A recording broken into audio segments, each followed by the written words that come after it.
Being in the barback role is definitely, in my opinion, the hardest job in the bar, but it is the most rewarding if you're able to write it out in a sense. It's just kind of like, Hey, what's going on, guys? Welcome to the first episode of the Barback to Bartender podcast. This is made for you by you because you guys are asking me lots of questions. So why not bring on experts? Why not bring on bartenders? Why not bring on barbacks and anyone inside the service industry that can help answer the questions that you have?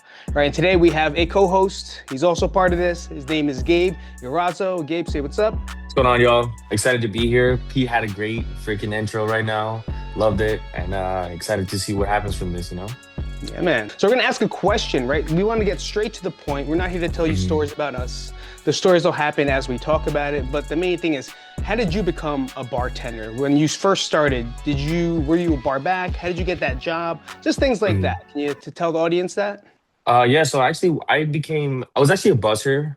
I moved up from being a busser all the way up Ooh. to a bar back, and then eventually moved up into a bartender role. I remember I was actually, my first bar back job was at Ellis Island at the front yard. I didn't last that long there, but I Where's definitely Ellis did. Island? Sorry, where's Ellis Island?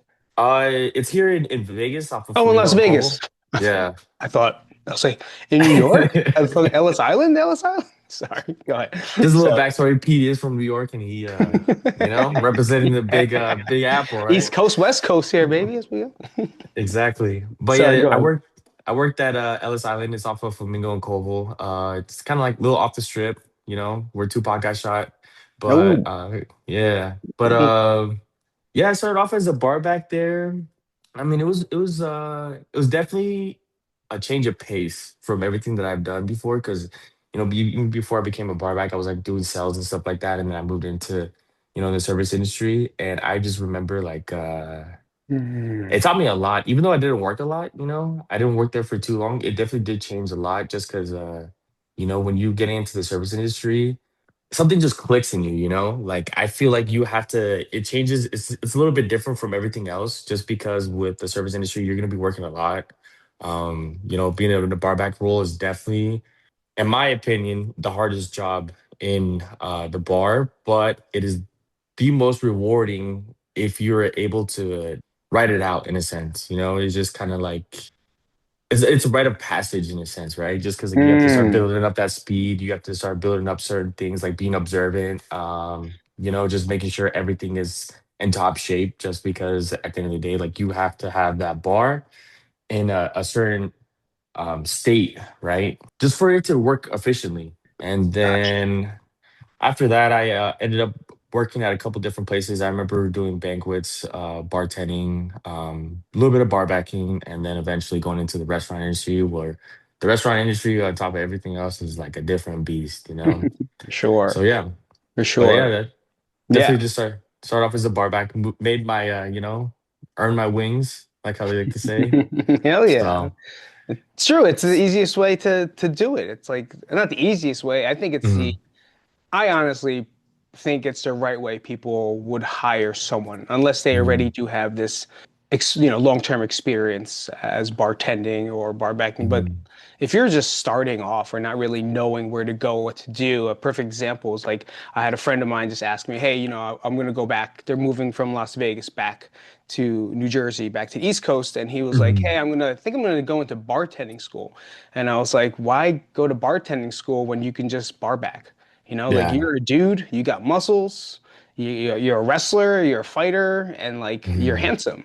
So just bar back, find a job bar backing, learn, earn your stripes, and mhm, you're so charismatic, the kid, that I was like, mhm, you're sure to get a job, whether it's going to be a server, a bartender, whatever you're going to choose. But mhm.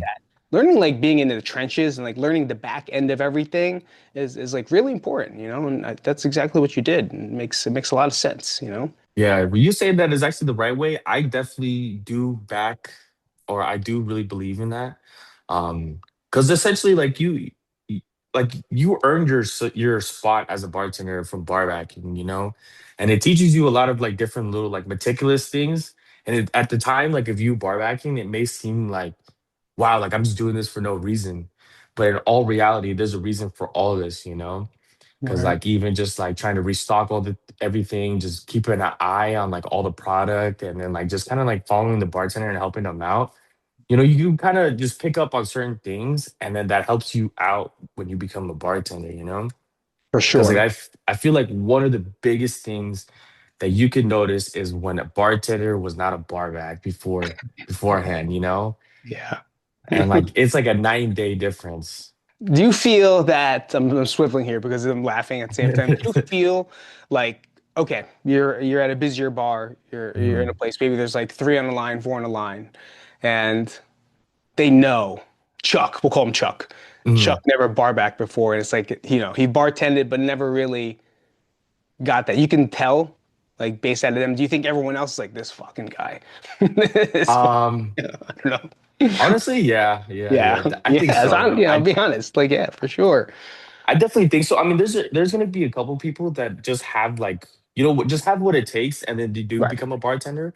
But I right, would say that's maybe like one out of five, maybe, you know. right, But the thing is like with you being a barback becoming into a bartender, you kind of like I said, you pick up on certain things like speed wise. Like that's my main takeaway from right, like if you could tell if someone's a barback before is because if you're a good barback and you kind of learned everything from barbacking, you're like you move a lot faster than someone that didn't, just because you kind of have like that cadence, where right, you realize that, man, like let's say like some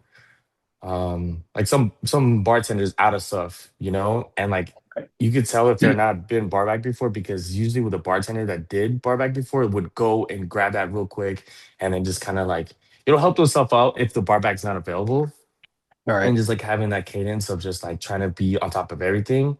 Usually like also they're a lot messier too if they haven't barback before because you kind Yeah, of have that cleanliness in your mind.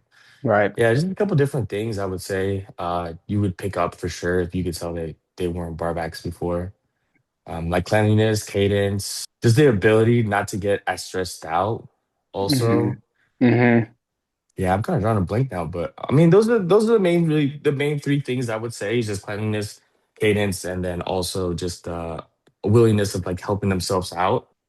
Just because like at the end of the day, like some bartenders have the ability or have the privilege of having a bar back before, and sometimes like they just rely on that. But then if you have bar back before, you don't really rely on that, and you're more helpful towards yourself, and instead of helping or expecting for someone else to do it for you. Absolutely. Absolutely. There's a lot of Hmm.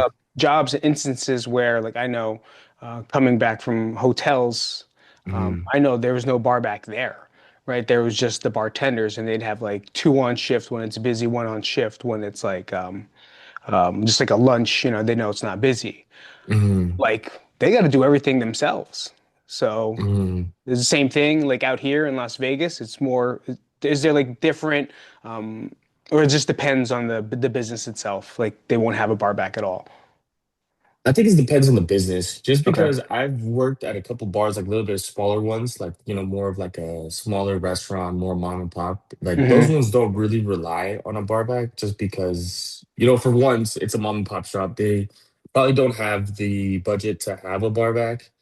And then two, it's like, sometimes it's not even worth having one just because, it's such a smaller venue or restaurant or whatever that you don't really necessarily need one, Right.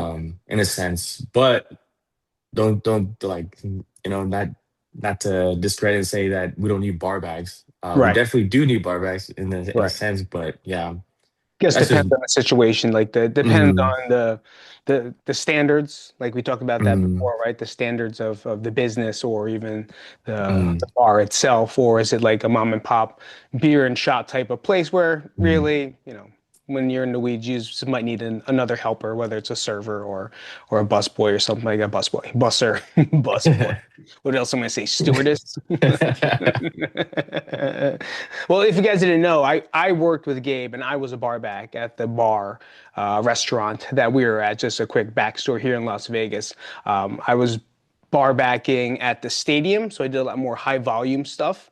But I never really wanted to bartend because of the responsibility behind it and the face behind it. Like I just wanted to get my foot in the door, and easiest way for me to do it was bar backing. I Mm. went to the cattle call, the cattle call. Casting These call. words. The which one?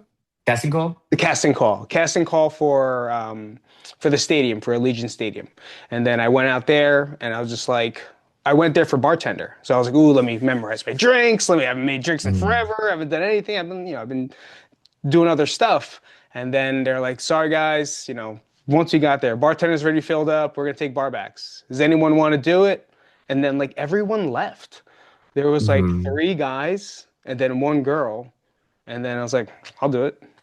Me, I don't care, and then I got hired. Yeah. That kind of got my foot into the door. So like I put this the one instance, like I put away my ego where I was like, no, I want to be a bartender. I want to make all this money. I want to, put on the show. And then there it wasn't there. But it doesn't mean I had to say no to like an opportunity just to get behind the bar. So Mm. that's and then I ended up with you. Um, yeah, because it was the same thing. It was like an open call, but they do a lot. Mm. They're always here. You find an open call, go to an open call, you know Yeah. have a resume. And we're gonna talk about resumes. We're gonna talk about all that stuff in the next couple episodes. So make sure if you guys haven't follow up because it's gonna be we're gonna answer some questions. If you have any questions too, just comment. It's super simple. Just comment, let us know, Definitely. and we'll get them out. When you were bar backing, right? Say like Hmm. your first time. Were you nervous? Like, were you like? Is there any stories you got, or is it just like, oh fuck, we just got smashed?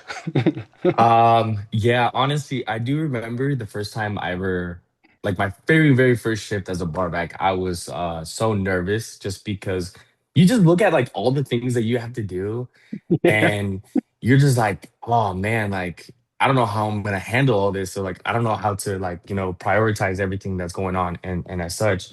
Yeah, I just remember like my first day being very, very nervous and I just like saw like the list of things to do and I was like, there's no way I can accomplish this before we open. But then like, you kind of like start learning all this stuff and you just kind of start seeing what you need to prioritize and what needs to be put in first, what needs to be put in last, et cetera, et cetera.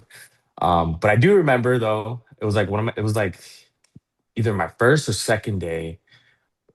I remember I was working in, so there's like two stories to the restaurant, right? There's like the Okay. bottom floor, which is gonna be the main floor, and then the top floor, which is gonna be like more of like an activation type of bar. So I think at the time it was like a tiki one, right?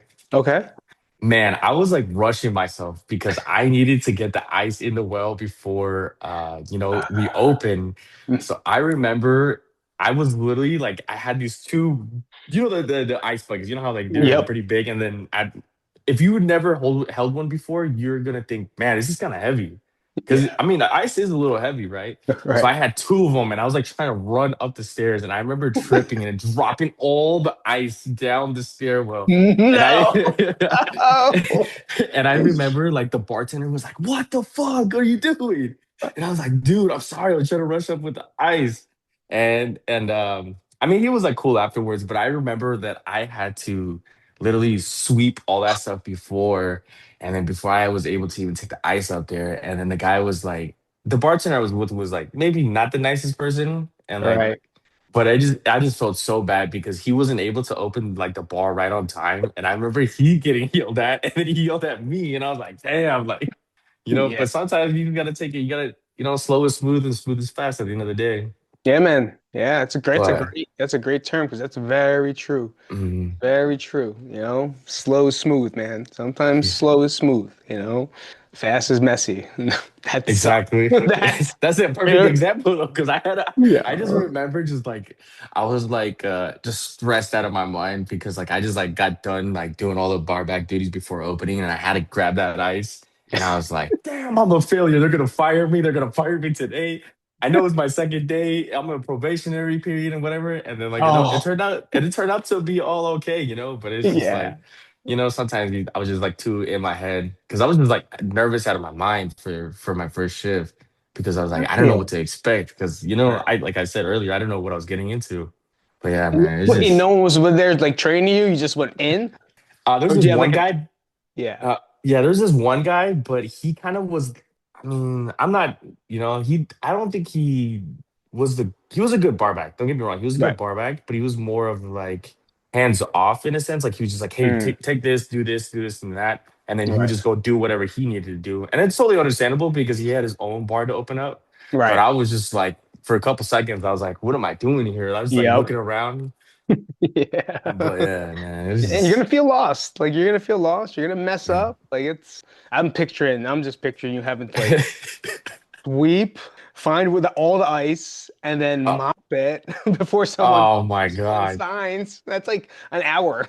Like Yeah, it basically is.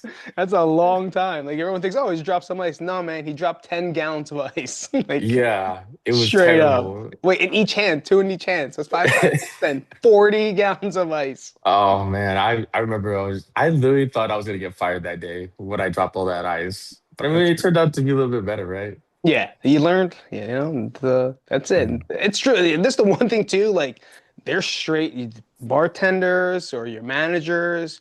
I always believe like if people think nicer is better, I don't. I think mm, nice is good, but someone that is like strict and it's gonna tell you the truth, like no nonsense is the mm. best one. Like they're Yeah, nice, they're patient, but at the same time, like you fucked up. What are you doing? You know, it's like, and then he yeah, gets yelled at because he's gonna get yelled at, or she's gonna get yelled at. So it's like it's on you now. You know, and that it's kind of like a lesson learned, or learning through your bruises. Like it's a tough one. You just can hang in there sometimes because it feels like everyone hates you because everyone does. yeah, Trust me, no one yeah. likes you. Right? When you first walk in, no one likes you, right? Everyone thinks you're Exactly. stealing your money. Like this fucking guy, I'm gonna give him some money. Fuck this, stuff like that. Um, You in but a yeah, sense have to prove yourself, you know? You have to prove right, yourself to those people and right, ultimately like if they see how hard you work, that's gonna outshine everything else. Like you could literally kiss, whoever's ass. Some people will correct, take that over anything else, but right. honestly, I'm a pretty big believer that if you were to put in the work, people are gonna notice that. Absolutely. Um, you never want to be that one person where everybody's like, "Ah, shit, I have to work with this guy again," you know? Right. But then Right. also like those adversities, like if you like, for example, for me, dropping all the ice and just trying to do everything really quick, it kind of teaches you like a certain level of thinking on your feet or being adaptable, Yeah. because that's like one of the biggest things I feel like every barback should have is just to have the ability to think on their feet, you know. Yes. So Yes. like, yeah, I mean that's like my biggest thing. Even when we're working together and like just talking to all the barbacks, I'm like, you guys need to think on your feet. You got to make it happen one way or another. I mean, Right. obviously, don't do something super unethical or super crazy, Yeah. but you have to have the ability to think on your feet. And I feel like for yourself, I feel like when you used to barback for us, I thought that you were probably one of the or honestly the best barback that we had just because you had that adaptability of like, hey, I would be like, hey Pete, I need you to do this, and you'd be like, done. And then like a little bit later you come back and like it's done. And I'm like, man, how'd you do it? And you're like, oh, this is how I did it. And you like always be able to have that, like critical thinking in a sense. You just being like for example, for the ice, we had to melt the ice really quick because we wanted to go home and you threw it Right. into the washer. Cause like Right. I never thought about that ever before. Cause I was like, man, like the washer is hot and it is gonna Yeah. burn the ice, like It's not gonna ruin anything. It's running anyway, right? So exactly. otherwise you sit there with like this little spout. Oh yeah. Or we used to fill up the Cambros and then dump the Yeah, water yeah, in put there. them Oh into the mop man. day. We just put them in the mop sink, then get yelled at Yeah. by everybody. It's like you Hmm. can't do that. I was like, all right, well, we gotta figure out another way that we can do this. This is gonna take a long time to close if these things are still burning. If you guys don't know what burning Oh, the ice means, at the end of the day, you cannot have ice inside the what's it called? the well. The well. My Yeah, God, yeah. this thing. Yeah. You can't have them in the well. So at the end, you're most likely going to have to clean them out. If you don't clean them out, the bartender's going to. But at the same time, it's just teamwork, right? Just trying to get out of there Mm, as soon as you can. I'm sure you're all exhausted. But then burning it means you got to take the ice. It's not going to go anywhere, so you have to melt it down till it becomes mm. liquid and it's out of sight, and then refill it again Yeah. the next day multiple times. But yeah, And thank you. if you don't, you don't want a moldy well, honestly. Yeah. Yeah. Yep. You can smell it, then you see stuff coming out of it. Hmm. When you take the shortcuts, you know. So like, Hmm. don't take the shortcuts. Just do them the right way. Hmm. Sure, it might take you a little longer. It's like more of a pain in the ass, but like Hmm. it, there's structure and steps for a reason, and like you're gonna learn your own. The same thing. Like someone might teach me one way, but as long as the job is done, I might change a couple things here and there and let them know, Hmm. like, hey, I did it a little differently. Is this okay? Communication Hmm. is always key, and I feel like that's the biggest thing too. Like just like you said, hey Pete, I need this. Like anticipation communication for me is I think is the most important thing, and of course moving efficiently, Hmm. but knowing like just don't stand around. If you're a barback, just don't stand around and be like, oh yeah, she's cute. What's happening here? I'm checking my phone. No, like look around, like see what's Hmm. happening. Who's the busiest? Is Gabe running out? Is Aaron running out? Like, what are they running out of? And get that beforehand. So when they come to Hmm. ask you, it's like, boom, here it is. It's like, oh shit, this guy's Hmm. ready. It's like, or you see the ice until they say no more ice. And there's times like I keep icing people up until they're like, no, no, no, no, no more. It's time to close. Hmm. They'll let you know. They'll communicate with you, you communicate with them, and just like a back and forth. And it always works out. And it's always a good time. Hmm. So Definitely. yeah, man. Yeah, I feel like that's definitely one of the things that a lot of people, or I wouldn't say a lot, but a good amount of barbacks do have is or don't have is anticipation. A lot of them, kind of become in a sense of just, they just take orders. They just wait Right. for them to be told what to do. Don't be that guy. Right. Honestly, like at first you're gonna have to be that person just to learn, the ropes and stuff like that. But you want to become self-efficient to the point where, you know, you don't want them to tell you what to do all the time. Right. Just because at the end of the day, it's gonna hold you back, or it's gonna hold you back just because, what if you have a bar for like four people, right? And then you haven't anticipated anything. So the first well needs juice. The second one needs more liquor. The third one needs more ice. The other one needs more garnishes. You're gonna hold yourself back because instead of like, keeping an eye out, like, hey, look, I see that person's low on oranges. Let me go get oranges. I see that person's about to run out of rum. Let me go get a rum. This guy's low on ice. Let me get that real quick. Instead of having like all four of those people tell you at the same time, just for Right. you to, you're not an octopus. You don't have eight arms. You can carry everything. Some people have the ability to carry a bunch of bottles in their hands, and props to them. But at the Yeah. same time, like you kind of want to like think on, like I said, think on your feet and being like, oh yeah, look, I need to see all this different stuff, and I can just knock it out one by one as soon as, have them prepared before they ask you. Right. Yeah. So So, it keeps the flow, right? The hmm. flow of the bar going. It keeps the flow of everything going. And cleanliness. Like you brought that Hmm. before, right? I definitely didn't say that. Like cleaning as you go. If you see something, wipe it. If you sit on the floor, pick it up. Like the cleaner, the better it is for everybody because Hmm. it's less mess, it's less sticky, and it's less you got to do at the end of the day. So it's gonna Hmm. get messy no matter what. But imagine if you weren't like constantly cleaning up and trying to be as cleanly as you can. It does get really dirty. And when you do that, right? As a barback, say like you just go on the other side and you're wiping the bar for them. There's no such thing as like this is my job unless you're a union, right? I fell into union places a lot where that's not my. In Jersey, it was really bad. Like that's not my job. Hmm. That's not my description. I was like, well, fuck. All right, shit. All right. Well, I guess I gotta do. Yeah. It's very. It sticks that way. Well, it depends on the place, and helping each other out or helping out the bartender shows they can rely on you. When Hmm. you become a reliable bar back, you're going to be a bartender faster because they're going to take that initiative to teach you more. Like, oh, yo, this kid will Hmm. be good, like behind the bar with us. Let's teach him how to become a bartender. And I feel like that's what happened with me. It wasn't like I really wanted to be one. I Hmm. just naturally helped out, because I not, you got to learn how to pour, you got to learn how to pour beers. That's stuff we're going to cover too in the podcast, like literally how to do some technique stuff that might help you out. But yeah, just be ready. You just gotta be ready. Definitely. You're in AAA. You're in AAA. All right, you're gonna get called up to the majors one day. Exactly. You just gotta be ready. You just The gotta prove yourself. right, right. Dodgers. Dodgers. But These, going back to the question that you're asking though, oh yeah. how was your first day when you started off as a barback? Like first time ever being a barback, how was your day? Weird, right? So for my first ever behind the bar, I was actually a manager.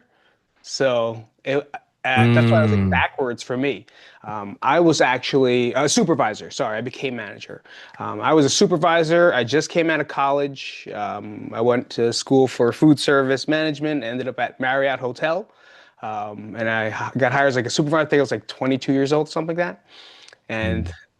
they just made me like watch every section or work every section of food service. So I worked room service, I worked with the restaurant, I worked with the bar. Bar was by far the funnest out of all of them, Mm. right? Um, but they just made me a barback. Like you're gonna Mhm. watch the bartenders for 2 weeks, and then they just made me do all side work. So it wasn't like, yeah, it wasn't like you're a barback. I was in a suit. Like I was in a suit Oh and a man. tie.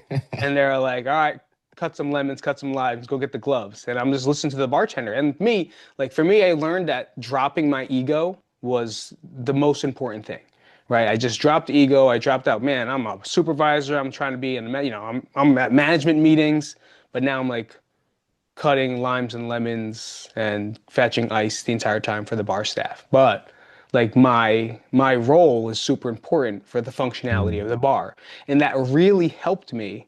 I'm going to go back to your story. That really helped me in the long run because whenever now we didn't have a bartender, I would cover the bar, right? So it's like, oh, bartender's Yeah. out. We have no barbacks. We have no bussers. So I just had to cover the bar while manage at the same time. But same time, yeah, it was a pain in the ass. It was like first it was destructive to my ego. I was 22 years old. I had this lady who smoked cigarettes she's one of my best friends now. She's she would smoke cigarettes like every 30 minutes. I'll be back in a second. I'll be back. She always left me by myself. I'll be back in a second. Just kept telling me what to do, wipe down. Did she teach me the best bartending techniques? I would argue that. Knowing what I Mhm. know now based off what you guys taught me, it's way wrong, but we could talk about another story. But she taught me how to, set up the bar, what to do, Yeah. breaking down the bar, the rules of engagement. And there, it's like it was smoking, so people were allowed to smoke in the bar. So like cleaning ashtrays, and it smelled. Oh man. Oh yeah, it was early. It was like 2001, so it was still okay, or 2002. I forget what the year was. But yeah, I had no idea what I was doing. But it's easier when someone is strict, tells you what to do, and then you just continue to do the list and you just learn from that. So from Mm. there, that's how I learned how to bar back. That's how I learned how to bus. That's how I learned how to wash dishes. Like there's times where we were in the weeds and like there's Mm. no dishes coming out. I would just wash dishes Oh because man. who cares, right? It's like we need to get these things out. So I'm gonna do whatever it takes to get up to that. And you earn the respect. That's the one thing. Mm. This was a union property, right? Management was non-union. We all the employees, I guess, I don't know, stewardesses were union. Yeah. So it's like sometimes they went out of their way and they did things they weren't supposed to help me out. So I did earn those stripes. That's one thing you said that made sense. Yeah. And then also going back to what you said just about dropping your ego, that's I feel like that is a very, very I mean, if not in life, definitely in the service industry, I feel like that's definitely one of the things that you have to let go of. Just because like I mean, you're probably the best barback at your job doesn't mean that you're the best barback in the world. You Right. always have to kind of, in a sense, like humble yourself and not think so much of yourself in a sense of like you thinking you're the best, just because there's always something else you could learn from, or there's another thing that you could, experience just for you could appreciate more for what you position you're in or whatever you're, trying to move forward to. But just honestly, the ego thing, just because like like for you when you're saying right now that about the Legion Stadium where everybody didn't want to be a barback, Right. I mean at the end of the day it's still a job and you're still Right. making money, right? Right. And Yeah. it also like you're more of a pleasant person to work with, Right. it adds to it just because nobody wants to work with that asshole who thinks, I don't need to do that, basically like union. Yeah. But yeah, it's just in a sense, it's like at the end of the day, like you're kind of helping like if everyone were to help each other out, you'll be making a lot more money, No, for sure. That's for sure. For sure. For sure. It's a machine. It becomes a machine. Mhm. It's a machine. Now, definitely, I'm not here to talk crap about the stadium, but bartenders are union, barbacks are not, right? You don't have to be. Mm, So they, from what I've experienced, a lot of them are very privileged. I'm not doing that. I don't need to do this. I actually don't have to tip him out, and that's another thing that we always will talk about at some point. But it's like, at the end of the day, I'm just here. I'm there to work, right? I was there to mm, work. I'm going to be there first. I'm going to be there last. So that's a guarantee. You're going to watch all the bartenders walk away, while yeah. you're still cleaning. They'll be out by 1. I'm not out till 4. But it's like, it's one of those things where it's just part of the job, and Exactly. the more you do it, the more you're going to appreciate it when you do become like a bartender, if you do decide to do so. And some people don't want to be. Some people might not even, you're going to learn that you're not made to be a bartender because like Mm, you're going to learn you have to talk to people. You got schmoozy doozy and you got to do what the barback does just in case the barback is not there. So it's like you actually have exactly. to, you got to do it, you know? So Exactly. yeah. But that's like another thing that I would say like for sure is just the yeah, just having like the people skills. Sometimes like some people don't have it necessarily, and it's just like having the art of I call it the art of bullshitting, you know? Oh, yeah, that's the next question. Go ahead. Go, go, go. Yeah, just being able to talk to guests and just Yeah. being like just having a conversation continue and like I said, like it's into the art of bullshitting because you might I mean I'm not telling you to go over there and just be like saying that someone to ask you something, just be like, pretend like you are an expert on it. But Right. like just being able to have a conversation with people, just having like that ability just to, connect with the person. I mean, just find something to connect with, right? That's all Right. it really, really comes down to is just being able to connect with your guest, providing them a good like experience, hospitality at the end of the day, right? Right. But yeah, just having the art of bullshit. That's what I say. Yeah, it's a great one. It's a great you answer the question. It's like just what do you think are some of the hidden things that most people don't know about in the industry? And I think that's it. Like learning how to how to talk, Yeah. how to bullshit with people, like how to just have a conversation. Whether you are a bartender, it doesn't matter. If you're working in a place, you can either stay back and do nothing, or you can add to the experience by sharing a story, by sharing an Mhm. experience with that person. You never know. You never know. And it helps everyone out at the end of the day because as long as they're happy and they're gonna be sitting there for a long time, right? Mhm. It's this showing that personality that they hired you for. It's And exactly. And then also the longer they sit, the more money that you get in your pocket at the end of the day too. right. So Oh yeah. I didn't think about that. yeah. I didn't Yeah, think because about like, that. they might be there for one drink every 30 minutes. And if they're there for 2 hours, that's already what is it, four drinks, you Yeah. know? Instead of having them only sit there for 1 hour having two drinks and they're gone. Right. So Right. You might find yeah. friends, they hang out longer, Hmm. meet people. See? Also Fucking networking, also being able to like yeah. network Oh, with other people, they always help you out. Like if you ever need to go get another job somewhere else or anything like that, just being able just to, just chop it up with people at the end of the day. yeah, man. Yeah, man. So, Being conversational, just mhm. like this. Exactly, That's exactly that's so. like this.